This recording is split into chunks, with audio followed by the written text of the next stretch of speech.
Hey, what's up?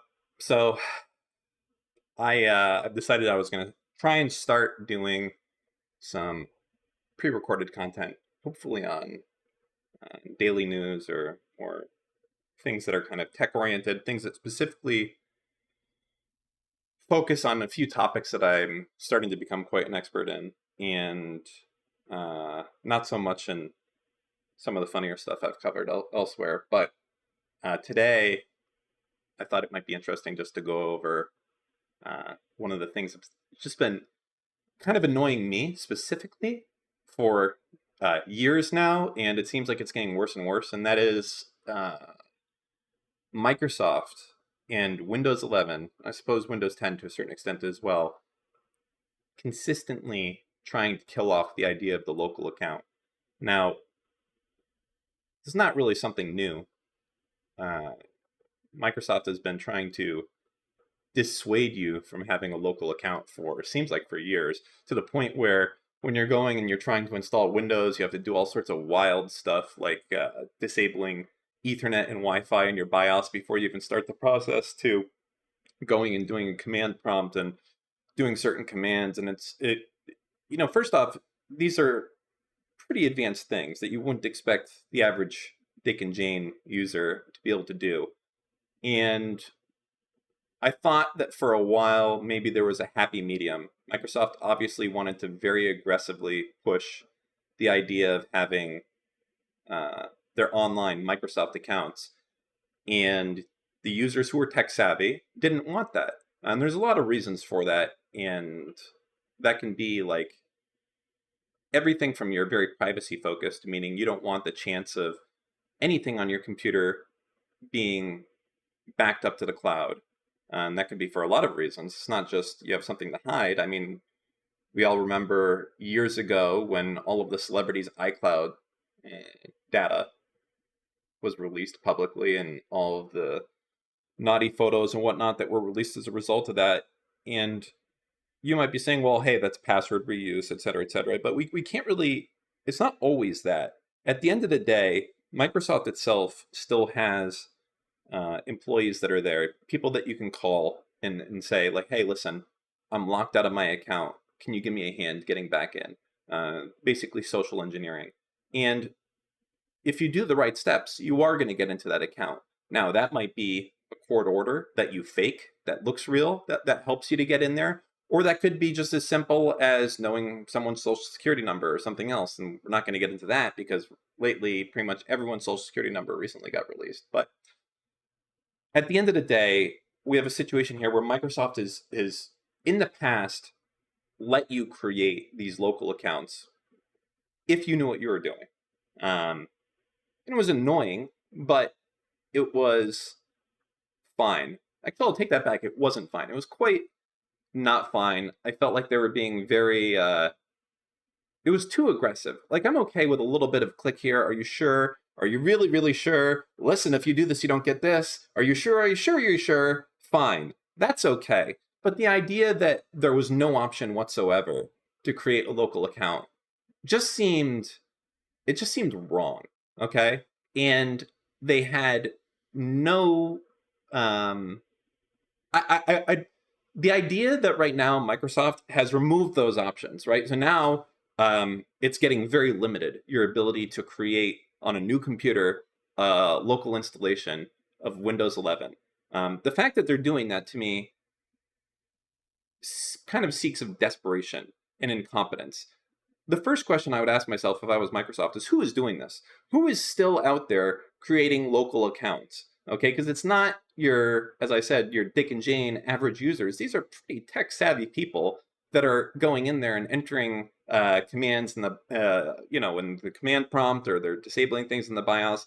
And the fact that you're going and you're now not even allowing them to do that seems to me like a bad move. It seems to me that for some people, this is going to be a line in the sand where I don't want to have a Microsoft account where my OneDrive is enabled by default and I have things getting uploaded and you're looking at my telemetry and everything else. I don't like that. Okay, I like the idea of me being the master of my computer, and if it breaks, it breaks, and if it doesn't, it doesn't. but I don't need your online backup service. I don't want to have to worry that we're going to be in some sort of situation in the future where you've decided that a certain feature on my computer is not going to work anymore, so you're disabling it, or something along those lines. Not that Windows can't do that already, they can, but there's just a fundamental lack of distrust between myself and online service providers to look out with what's best for me versus what's best for their bottom line. I think we can see that with the fact it seems pretty apparent to me that the next version of Windows, if I had to guess, is going to be some sort of a SaaS, basically a monthly payment that you pay to have Windows. I feel I wasn't entirely sure the business model of the free upgrade from 10 to 11, with the exception of the reasoning that they did it is they were trying to get more online accounts, to try and get more people to pay for OneDrive, to try and get people to pay for more other things. I think now they're probably at the point where they're almost feeling like, fuck these power users, let them go to Linux if they don't like it, or something else. I think it's a mistake. Obviously, Microsoft right now has a stranglehold completely on the gaming market, which basically, I'm not sure that anyone else even remotely competes. Steam OS, which can run on Linux, is fine, but a lot of games do not work there. Pretty much anything with a decent anti-cheat isn't going to function appropriately on there, especially things like easy anti-cheat. So, like, for instance, you can play Rust on the Steam Deck, okay? But you can't really join any servers because they all have easy anti-cheat enabled. So that's a problem. So anyways, the reason why we're bringing this up today, the reason we're bringing this today is that in the news is that, yeah, this is it. Microsoft is blocking some of the last tricks available to go and do local installs and bypass the user accounts.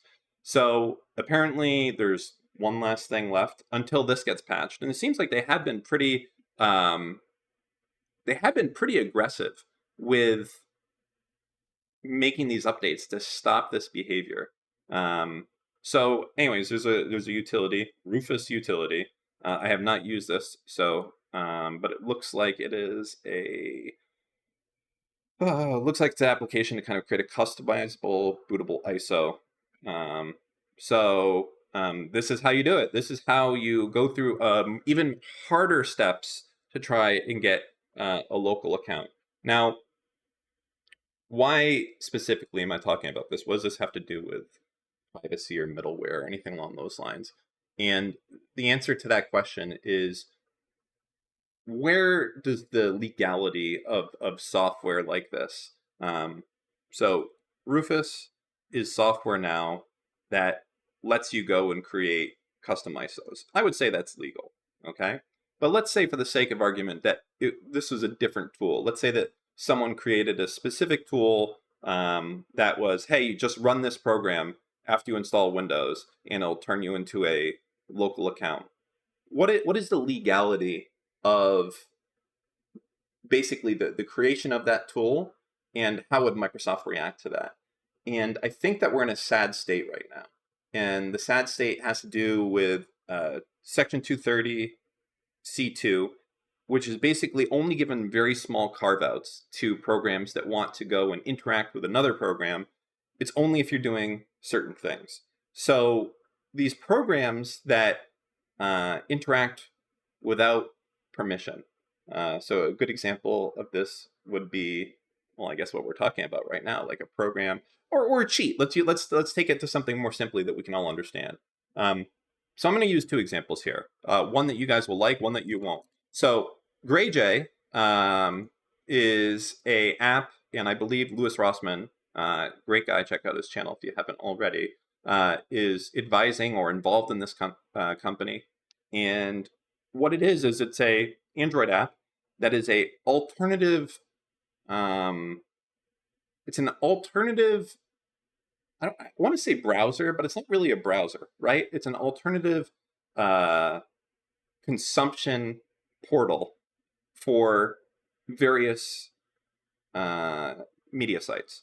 So you can go and you can add Patreon on there. You can add Kick, YouTube, Rumble. Not that you'd ever want to add Rumble, but any of these other things, you can add them in there. And essentially, you no longer have to use the crappy Kick player or the crappy SoundCloud thing that doesn't have 2x. Now you can use the built-in functionality of this one that has 2x or 3x stuff in there. So the question is, with software like this, is this legal? Can you do this? And I think most of you guys say, oh yeah, this is good. We should encourage stuff like this to happen. I don't see any problems with this. This is just another browser. How could they possibly block this? And unfortunately, it doesn't seem like there's been a lot of legislation, especially in the Ninth Circuit, which kind of that governs California and most of the Silicon Valley area. We haven't seen much legislation having to do with what is a browser specifically. So pretty much every terms of service out there under the sun has a clause in there. It says, you may not access our site with automated access. And if you use something that's automated, you can't do it. If you try to access us in a way that's not approved, you can't do it. It's against the rules.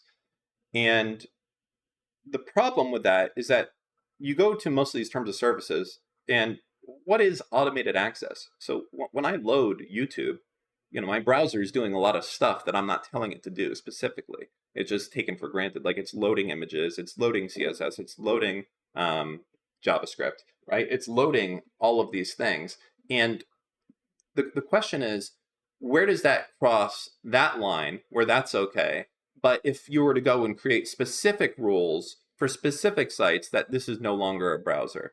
And I think that that's probably going to be the legal test that decides what is a browser versus not. Are browsers browsers? And the answer is going to be, well, yes, but does it have specific rules for specific sites? Meaning on youtube.com, you're not going to load ads.js, okay? And that's built into your program. I think that YouTube is going to say, hey, fuck you, you can't do that. And they'll probably, if I had to guess, based on the current state of 230, they're probably going to win. Now, that upsets you guys to say that's bullshit. Ad blocking should be legal. And there's some certainly great arguments that ad blocking is legal because it's filtering content, which is one of the very few exceptions that are spelled out in Section 230. But when it comes to this type of content, it's not legal. And I'm coming back now to the idea of cheating in games. So if we say that we want this program to be legal and be able to exist, would you say the same thing about an aimbot for Counter-Strike, for instance, right? So what is an aimbot for Counter-Strike? At the end of the day, it's an alternative client, right, that interacts with the game without the direct consent of the game creator. So we don't want that, right? Because that creates an unfair environment. It devalues the brand itself. There's a lot of reasons that these brands are not going to want to have cheats on their platform, and that makes sense. So realistically speaking, I think that we're going to continue to have this type of content be out there. We're going to continue. Oh my God, it's started raining. One moment here. So we're going to continue to have these kind of draconian laws. You have to keep in mind the Section 230, this was created in a long time ago. This was created in 1996, okay? A long time ago, before we knew what we were doing, okay? And the only real, as I was mentioning, the only exceptions in here, okay, Section 230, subsection C2B, okay? Now, this is part of the, what's a better thing here? Okay. So this is one of the exceptions that there is. This is the one that actually allows Redact as a company to exist, which basically states that if you're out there and you're trying to do blocking, removals, or filtering, you're allowed to do that, even if the company doesn't want you to do that. So what's a better example of this? You might be thinking Redact, saying, oh, how's that working? But I can make it simpler for you. Anti-cheats, okay? An anti-cheat is a program that is allowed to have great latitude on your computer to do things because it is there filtering content that it doesn't like. But let's take another even step back, an antivirus. Let's say you have an antivirus and it scans websites as you browse the web. As you browse the web, it's going to be looking for content that it finds to be bad, and it's scanning these web pages. But how does that work if in the web page they have a terms of service that says you're not allowed to scan this website? Is that program now breaking the rules? Are they going and liable to be sued? And the answer to that is no, they're protected. Now, that hasn't stopped this from happening moving forward. There has been some legal cases in the past. Mostly, the most famous one is from a company called Zango. Okay, now Zango, for those of you who are youngins, was kind of like it was basically an adware malware, in my opinion, type of program. And the idea was they advertised like, hey, download and get free games, free solitary or something along those lines. And they got a lot of people to do it, a lot of people to download it. And in the fine print, when you're installing that, it would say, if you install our game, we're going to do all this other stuff. And I don't remember exactly what it was, but if I had to guess, it would be things along the lines of, we're going to do pop-ups, we're going to do data mining to see what sites that you go to, all sorts of nefarious stuff to try and generate revenue. Now, what was the natural consequence of this? The natural consequence of this was that you had antivirus programs saying, hey, this is bad, this is malware, we're going to delete this. And what happened is that Zango, the company, sued these antivirus providers, basically saying, hey, fuck you. We have a user that agreed to install our program as long as we could show them pop-ups, or whatever it is. Again, I don't remember exactly. But in the antivirus programs won this case. So there's multiple cases against this. There was PC Tools Party, there was Kaspersky. So Zango was a pretty litigious litigant on that. And then Malwarebytes is another one that's received a lot of incoming litigious things, and all of these have been defended on Section 230C2B. The problem is that Section 230, especially as I think most people know it today, is very much so only talked about in the scope of protecting online platforms in the case of free speech, meaning that Twitter can't be held liable if some user on there goes and says something crazy. You can't sue Twitter because someone did a death threat, or you can't sue Twitter. The other part of that is you can't sue Twitter if you said something and they removed it. So these are the two main aspects that's always talked about in Section 230. Protection for the platform against something the consumer has said. So Twitter is not liable if a user says something crazy and they take it down, or if they don't take it down. Either one.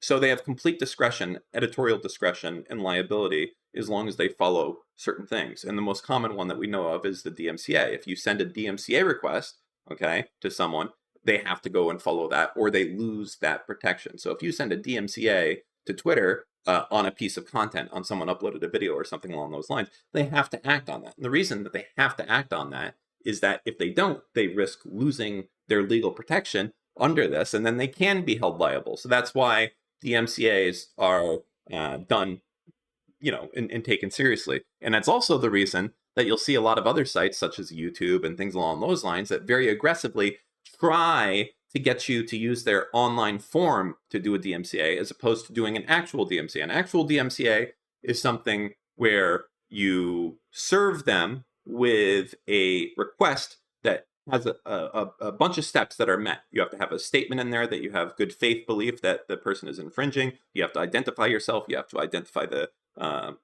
copyrighted work. There's a whole mess of stuff you have to do, and then you send it over to their copyrighted agent. And the copyrighted agent you can find on copyright.gov. And basically, once you do that, you have done a DMCA. But what you have not done, with a DMCA is when you go to youtube.com/file a claim or whatever it is and type in someone's stuff. You're not doing that there. And there was a case, and I don't remember what it was, but essentially YouTube argued when a user came through there, they submitted a claim through the portal of YouTube, basically saying, hey, this guy has stolen my video, remove it. And they didn't do it. And then the user sued saying, hey, YouTube is not following DMCA. And they said, this person never did a DMCA. They used our copyright portal. That is not a DMCA.